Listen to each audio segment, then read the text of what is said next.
বর্তমানে যে ধরনের কথাবার্তা চলছে তাতে আগামী বছর মুস্তাফিজুর রহমানের দাম যে দ্বিগুণ হবে এটা আসলে বোঝাই যায়।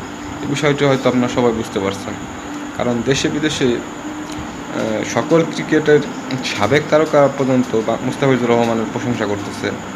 এমনকি সিএসকে তো মানে পুরাই উম্মাদ মুস্তাফিজের প্রশংসায়। ভারতীয় অন্যান্য ক্রিকেট সমর্থকরাও মুস্তাফিজের প্রশংসায় পঞ্চমুখ। তো মুস্তাফিজুর রহমান যে দেশে ফিরে আসছে এই বিষয়টি আসলে তারা মানতে পারছে না। কারণ গতকাল জিম্বাবুয়ের বিপক্ষে বাংলাদেশ যেভাবে ম্যাচটা জিতছে আর জিম্বাবুয়ে যে খেলা দিচ্ছে তাতে এই জন্য মুস্তাফিজুর রহমানকে দেশে আনার বিষয়টা আসলে কেউ মানতে পারছে না।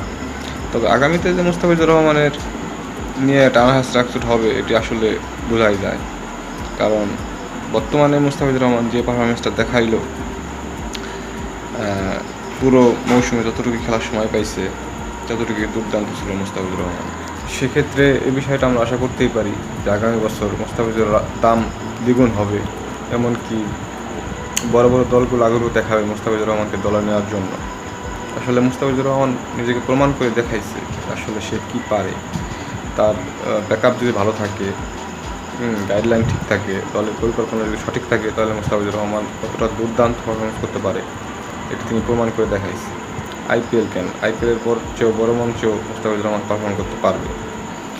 তো সেক্ষেত্রে মুস্তাফিজুর রহমান পরবর্তীতে আইপিএলে বড় মাপের সম্মান নিয়েই থাকবে, এটা আসলে আমরা আশা করতেই পারি।